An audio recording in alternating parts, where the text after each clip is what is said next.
தமிழக பாஜக தலைவர் அண்ணாமலை தொடர்ந்த மனு தற்போது தள்ளுபடி செய்யப்பட்டிருக்கிறது. அது தொடர்பான அண்மை செய்தியை பார்த்துக் கொண்டிருக்கிறோம். சிறுபான்மையினர் குறித்து அவதூறாக பேசியதாக தொடரப்பட்ட வழக்கை ரத்து செய்ய கோரியப்பட்ட மனு தற்போது தள்ளுபடி செய்யப்பட்டிருக்கக்கூடிய அண்மை செய்தி.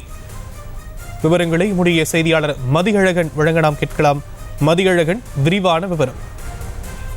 கடந்த ஆண்டு அக்டோபர் மாதம் பேசு தமிழா பேசு என்ற யூடியூப் சேனலுக்கு பேட்டி அளித்த தமிழக பாஜக தலைவர் அண்ணாமலை இந்து மத கலாச்சாரத்தை அழிக்கும் நோக்குடன் தீபாவளி அன்று பட்டாசுகள் வெடிக்க கூடாது என்று கிறிஸ்துவ மிஷனரிகளின் துணையுடன் உச்சநீதிமன்றத்தில் வழக்கு தொடரப்பட்டுள்ளது என்று தெரிவித்திருந்தார். இது தொடர்பாக சேலத்தைச் சேர்ந்த சுற்றுச்சூழல் ஆர்வலரான பியூஷ் மனு அண்ணாமலைக்கு எதிராக சேலம் குற்றவியல் நடுவர் நீதிமன்றத்தில் தனிநபர் புகார் மனு தாக்கல் செய்திருந்தார்.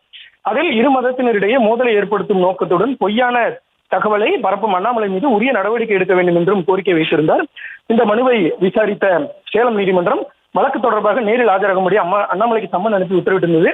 சம்மனை ரத்து செய்ய வேண்டும், நீதிமன்றத்தில் ஆஜராக விலக்கு அளிக்க வேண்டும், தடை விதிக்க வேண்டும், வழக்கை முழுமையாக ரத்து செய்ய வேண்டும் என்ற கோரிக்கைகளுடன் சென்னை உயர்நீதிமன்றத்தில் மனு தாக்கல் செய்திருந்தார். அதில் தமது பேச்சு தவறாக புரிந்து கொள்ளப்பட்டுள்ளதாகவும் ஓராண்டுக்கு முன் அந்த பேச்சு ஒளிபரப்பப்பட்ட போதும் அதனால் பொது அமைதிக்கு எந்த பாதிப்பும் ஏற்படவில்லை என்றும் தெரிவித்துள்ளார். இந்த வழக்கை விசாரித்த நீதிபதி என் ஆனந்தேஷ் வழக்கை ரத்து செய்ய மறுத்து அண்ணாமலையின் மனுவை தள்ளுபடி செய்து உத்தரவிட்டுள்ளார். மேலும் அண்ணாமலைக்கு எதிரான வழக்கை கீழமை நீதிமன்றம் சட்டத்திற்குட்பட்டு பரிசீலிக்கலாம் என்றும் உத்தரவிட்டுள்ளார்.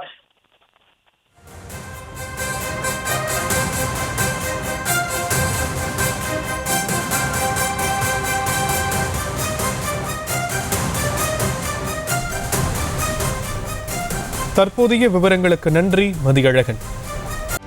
செய்திகளை உடனுக்குடனும் துல்லியமாகவும் தெரிந்து கொள்ள சப்ஸ்கிரைப் பண்ணுங்க.